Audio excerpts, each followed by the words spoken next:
بسم اللہ الرحمن الرحیم الحمد للہ رب العالمین والصلاة والسلام علی سید المرسلین وعلی آلہ وصحبہ اجمعین۔ ہمارے آج کے پروگرام میں ہمیں پہلا خط موصول ہوا ہے فیصل آباد سے رحیم الدین صاحب کا۔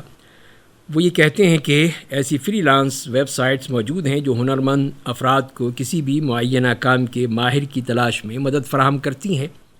مثلا کسی نے مضمون کا ترجمہ کروانا ہے یا کوئی ماہر مترجم چاہیے،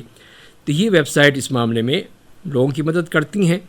اور اس میں سے جو کام بھی کیا جائے اس سے کچھ تناسب خود بھی وصول کرتی ہیں۔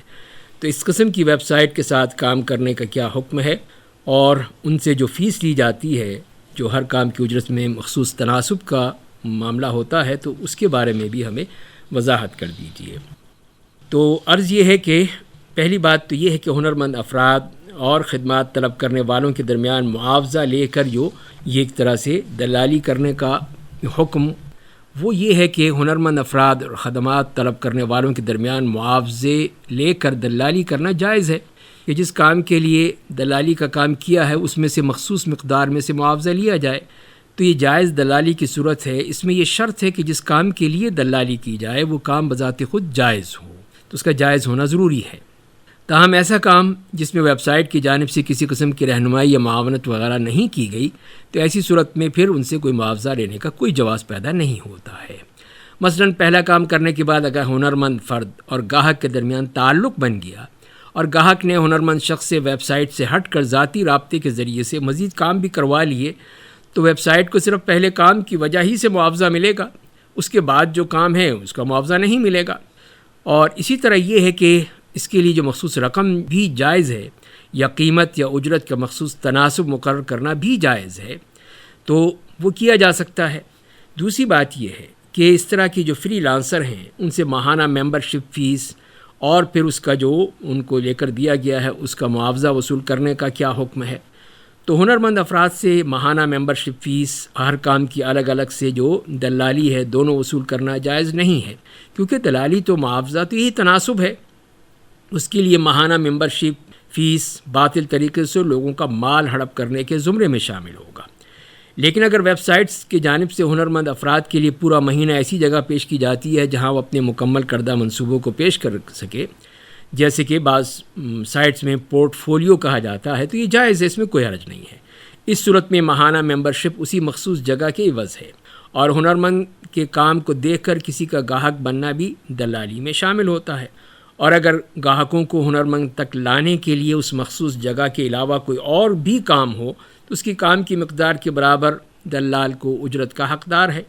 لیکن اگر اس میں کوئی اور کام نہ ہو، محض پورٹ فولیو کی وجہ سے دوہری اجرت کا حقدار نہیں ہوگا۔ یہاں دوہری اجرت سے مراد ماہانہ ممبرشپ فیس اور پھر ہر کام کے عوض کرنے والا یا اس سے حاصل کرنے والا تناسب ہے، وہ مراد ہے۔ تاہم کسی کو کوئی چیز کرائے پر دینا،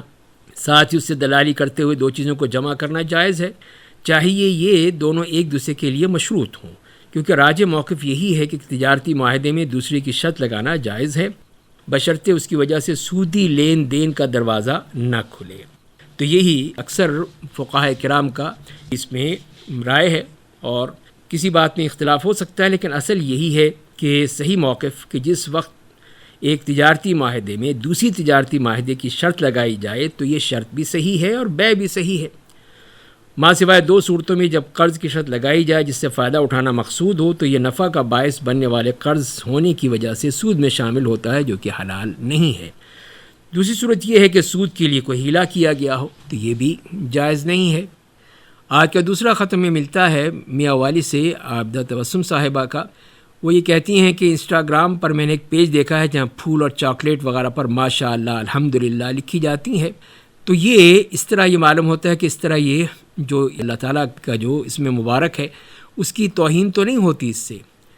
تو اس کے بارے میں بعض علماء کا یہی کہنا ہے کہ کھانے کی چیزوں پر اس طرح اللہ کا نام لکھنا، اس میں جلالہ لکھنا بے حرمتی ہے، کیونکہ یہ اسراف اور تفریح کے لیے لکھا جا رہا ہے، اور یہ اللہ تعالیٰ کے اس میں گرامی کا احترام نہیں ہے۔ تو پھر اسی طرح لفظ جلالہ کو کاٹ کے پھر کھانا، یہ بھی بے حرمتی میں آتا ہے۔ تو اسی لیے پھر اس قسم کی جتنی بھی چیزیں ہیں، کوئی چاکلیٹ ہے، کیک ہے یا اور کوئی چیز ہے، اس کے اوپر یہ چیزیں لکھنا اللہ تعالیٰ کا اس میں مبارک اور یا اسماء حسنہ میں سے کوئی نام یا نبی کریم صلی اللہ علیہ وسلم کا نام نامی اور کوئی چیز اس طرح کی، تو اس کو ظاہر ہے کہ اس کی بے حرمتی ہوگی، اس کو کاٹا جائے گا اور اس کو پھر لوگ کھائیں گے، ہو سکتا ہے گر بھی جائے کسی کے ہاتھ سے، تو یہ چیزیں جو ہیں وہ مناسب نہیں ہیں۔ مظفر گڑھ سے اللہ داد صاحب کہتے ہیں کہ زخموں پر جمے ہوئے خون کو کب وضو کے لیے رکاوٹ اور حائل سمجھا جائے گا، کیونکہ اس سے وضو پہلے زائل کرنا لازمی ہے، کیونکہ کافی وقت گزرنے کے بعد مجھے علم ہوا کہ جو جمع ہوا خون ہے اس کے نیچے زخم مندمل ہو گیا ہے یا نہیں ہے۔ کبھی میں کھرچ دیتا ہوں تو نیچے زخم ابھی مندمل نہیں ہوا ہے اور کبھی مندمل ہو جاتا ہے، تو اس طرح میری نمازوں کا کیا حکم ہوگا؟ تو جواب میں عرض یہ ہے کہ زخم پر بچ جانے والے خون کا تعلق عام طور پر ایسے خون سے ہے جس کے بارے میں شرعاً درگزر سے کام لیا جاتا ہے، خصوصاً ایسے شخص کے لیے جسے چوٹیں بہت زیادہ لگی ہوئی ہوں اور اس کو بہت زیادہ سامنا ہو، جیسے کہ بعض فقہاء نے لکھا ہے کہ جسم پر پانی کے لیے رکاوٹ بننے والی چیزیں مثلاً جمع ہوئی میل ہے، چنانچہ اسے ضائع کرنا مشکل نہ ہو تو اسے زائل کیا جائے۔ اگر زائل کرنا مشکل ہو تو کوئی حرج نہیں، کیونکہ پھر وہ جزو بدن بن چکا ہے۔ اسی طرح پھوڑے کا کھرن بھی زائل کرنا لازم نہیں ہے، چاہے اسے زائل کرنا آسان ہی کیوں نہ ہو۔ یعنی مطلب یہ ہوا کہ کھرن کو زائل کرنا واجب نہیں ہے، چاہے وہ آسان ہی کیوں نہ ہو، بالکل اس طرح ہو سکتا ہو۔ اور اسی طرح ایک اور فقیہ کا یہ قول بھی ہے کہ ناخن کے نیچے تھوڑا سا میل وغیرہ حرج کا باعث نہیں ہے، جیسے ناک کی اندرونی جانب جمع ہوا جو بلغم ہے وہ حرج کا باعث نہیں ہونا چاہیے، یا پانی کے رکاوٹ بن رہا ہو، تو یہ چیزیں وہ ہیں جن کو اس طرح مشکل سے صاف کیا جاتا ہے، یا وہ ہمارے لیے اس کا ہر وقت کرنا بڑا مشکل ہے، تو لہذا پھر وہ ایسا کوئی مسئلہ نہیں ہے، تو اس کے لیے ایک طرح سے درگزر کیا گیا ہے اور اس کو بالکل بھی اہمیت نہیں دی گئی ہے۔ تو اسی طرح بھی یہ کھرن کا معاملہ ہے، جیسے آپ نے کہا، اس کے حوالے سے معافی اور آسانی اس لیے ہے کہ یہ ایک عمومی چیز ہے، اس سے بچاؤ اس وقت ہوگا جب وسوسے کی بیماری نہ ہو۔